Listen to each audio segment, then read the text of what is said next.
इथे आपले स्वर कंप्लीट होतात. त्यानंतर आपण मूळाक्षरं बघूया, म्हणजेच व्यंजन बघूया क ते न्य पर्यंत. आता बघा क काढताना हाफ सर्कलपासून स्टार्ट करायचं, हाफ सर्कल करायचा, ती रेष वरती न्यायची, तिलाच खाली आणायची, वरती जाऊन थोडासा हाफ सर्कल करायचा, खाली टेकवायचा नाही. ओके.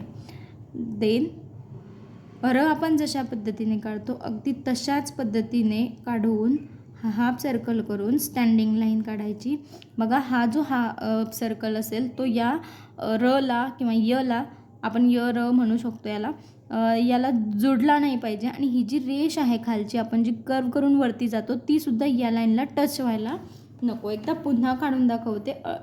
र काढताना जसं आपण काढतो तसं काढायचं, अर्ध्यापर्यंत यायचं, वरती जाताना हाफ सर्कल करायचा, वरती जाऊन तिला स्टँडिंग लाईन करून खाली यायचं. देन आपण बघूया ग. हा अर्ध्यापर्यंत स्टँडिंग लाईन आणायची, तिला सर्कल करायचा आणि स्ट्रेट लाईन द्यायची. त्यानंतर घ काढताना हाफ सर्कल काढायचा, वरती जायचं, हाफ सर्कल काढायचा, वरती जायचं आणि त्याला स्टँडिंग लाईन करायची. आता बघा च काढताना सरळ लाईन द्यायची, हाफ सर्कल करायचा, तीच लाईन सरळ घेऊन जायची आणि तिला खाली आणायचं.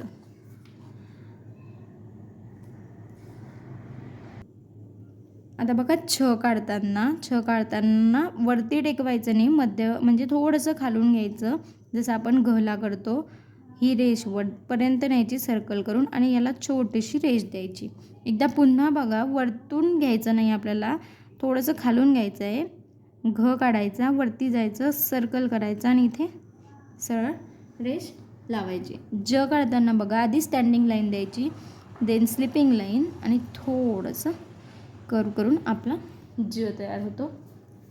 देन झ तयार करूया आपण. बघा ई काढताना आपण जसा ई काढतो सेम त्याच पद्धतीने पूर्ण ई काढून घ्यायचा. इथे खालचा जो हाफ सर्कल आहे त्याला स्लिपिंग लाईन देऊन इथे स्टँडिंग लाईन करायची. त्यानंतर आपण एक जे लेटर असतं हे ते काढून घेऊया. त्यानंतर बघा ट, स्टँडिंग लाईन काढायची, ते हाफ सर्कल करायचं. तसंच ट सारखं स्टँडिंग लाईन करायची, ट काढायचा, याला पूर्ण सर्कल करून घ्यायचा ठ. ड काढताना बघा स्टँडिंग लाईन द्यायची, हाफ सर्कल करायचं, त्यालाच दुमडून खाली आणायचं आणि हाफ सर्कल करायचा ड. त्यानंतर ढ काढूया, स्टँडिंग लाईन ट काढायचा आणि याच्यामध्ये सर्कल करून घ्यायचा, हा झाला ढ. आता बघा न काढताना सरळ यायचं मध्यभागपर्यंत, याला थोडासा कर्व करायचा, वरती सरळ जायचं, त्यानंतर स्टँडिंग लाईन द्यायची. त्यानंतर आपण बघूया त, स्टँडिंग लाईन द्यायची, स्लिपिंग लाईन आणि थोडंसं कर्व करत खाली या लाईनीला टेकवायचं. आता बघूया थ, सर्कल करायचा, हाफ सर्कलने वरती जायचं, परत खाली यायचं आणि इथे जाऊन सरळ लाईन काढायची. ओके. आता द बघूया, स्टँडिंग लाईन, हाफ सर्कल आणि त्याच्यामधूनच दुमडून ही लाईन अशा पद्धतीने इकडे काढायची. ध बघूया, सर्कल करायचा, हाफ सर्कल आणि ही लाईन स्ट्रेट खाली आणायची. आता न काढताना बघा सर्कल करायचा, पूर्ण हाफ लाईन जाऊ द्यायची, सरळ लाईन द्यायची आणि तिला स्टँडिंग लाईन, ही लाईन जी आहे ती सरळ आली पाहिजे. आता प काढताना सुद्धा न सारखंच अर्ध्यापर्यंत सरळ लाईन आणायची, थोडंसं कर्व करून परत सरळ लाईन वरती न्यायची आणि तिलाच सरळ खाली आणायची, हा झाला प. त्यानंतर श, प काढून घ्यायचा आणि याच्यामध्ये आडवी रेषा स्लँटिंग लाईन द्यायची.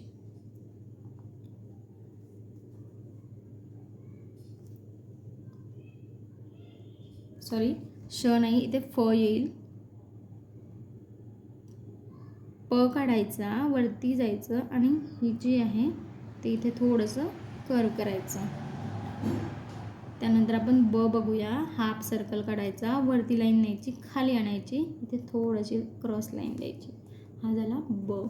त्यानंतर भ बघूया, सर्कल करायचा, खाली यायचं, मध्यभागपर्यंत यायचं, परत मध्यभागून इकडे जायचं जसं आपण न काढतो आणि इथे स्टँडिंग लाईन. देन म काढूया, सरळ यायचं अर्ध्यापर्यंत. इथे न काढतो तसा न काढायचा आणि सरळ.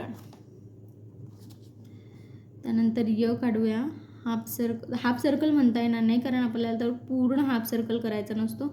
अशा पद्धतीने थोडंसं कर्व करून वरती जायचं. हा जो आपण कर्व केलेला आहे तो या रेषेला टेकता कामा नये आणि सरळ लाईन द्यायची. एकदा पुन्हा बघूया, थोडंसं कर्व करून वरती न्यायचं, तिथूनच त्याला वरती घ्यायचं इकडच्या बाजूने आणि सरळ लाईन घ्यायची.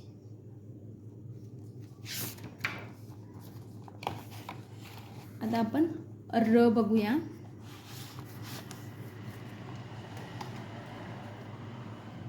र काढताना बघा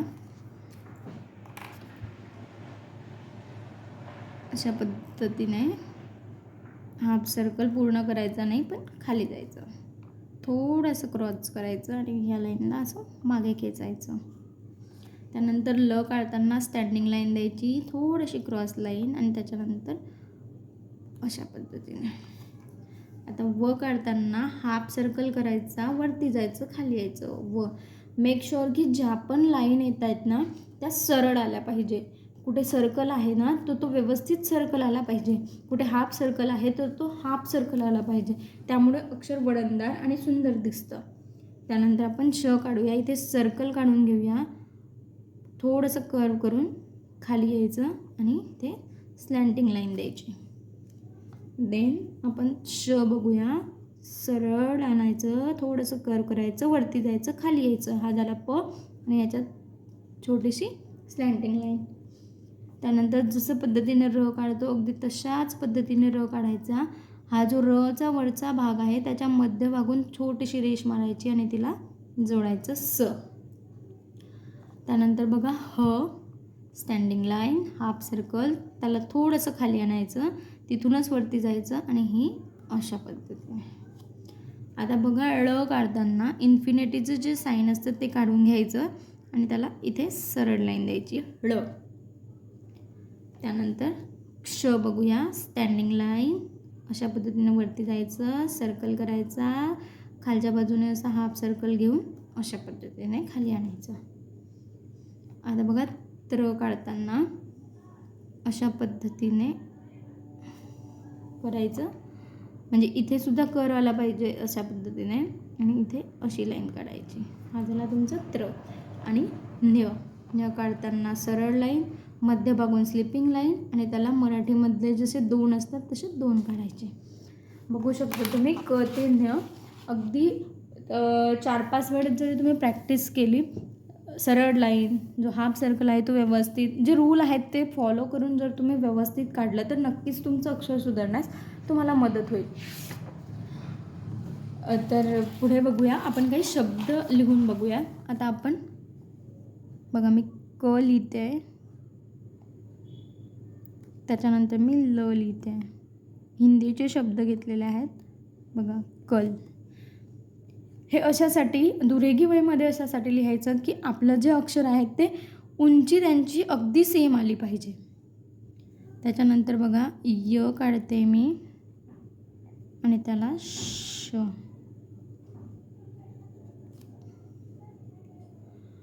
स, फ काढते आणि त्याला ल, सफल. अगदी अशा पद्धतीने तुम्ही दुरेगी वहीमध्ये प्रॅक्टिस करू शकता, मुलांकडून करून घेऊ शकता.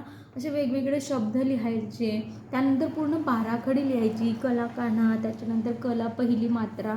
त्याच्यामुळे काय होईल की शब्दांसोबत ज्या मात्रा आहेत त्यांचीसुद्धा प्रॅक्टिस होते. त्याच्यानंतर शब्द लिहायला लावायचे, छोटे छोटे वाक्य लिहायला लावायचे. शब्द झाल्यानंतर तुम्ही वाक्य घेऊ शकतात आणि दुरेगी वहीमध्ये एकदा प्रॅक्टिस झाली म्हणजे तुम्ही एक लाईनची नोटबुकसुद्धा त्यांना देऊ शकतात. आता एक लाईन ही आपण समजून घेऊया. एक लाईन आहे तर या एक लाईनमध्ये सुद्धा बघा उंची जी आहे ती अगदी सेम आली पाहिजे. दोन अक्षरं जे आहेत तर त्याच्यामध्ये सेम अंतर राहिलं पाहिजे. बघू शकता तुम्ही बघा. या अक्षरांमध्ये अंतरसुद्धा व्यवस्थित आलं पाहिजे, एकदम जोडून लिहू नये. त्याच्यानंतर बघा एका लाईनीमध्ये अक्षर आले पाहिजे. अशी प्रॅक्टिस जर तुम्ही केली तर नक्कीच अक्षर सुधारण्यास मदत होते. व्हिडिओ कसा वाटला ते नक्की कमेंटमध्ये सांगा. आवडला तर नक्की लाईक शेअर तुमच्या मित्रमैत्रिणींबरोबर नक्की शेअर करा आणि आवडला असेल तर याचा दुसरा पार्टसुद्धा मी लवकरच घेऊन येईल. धन्यवाद.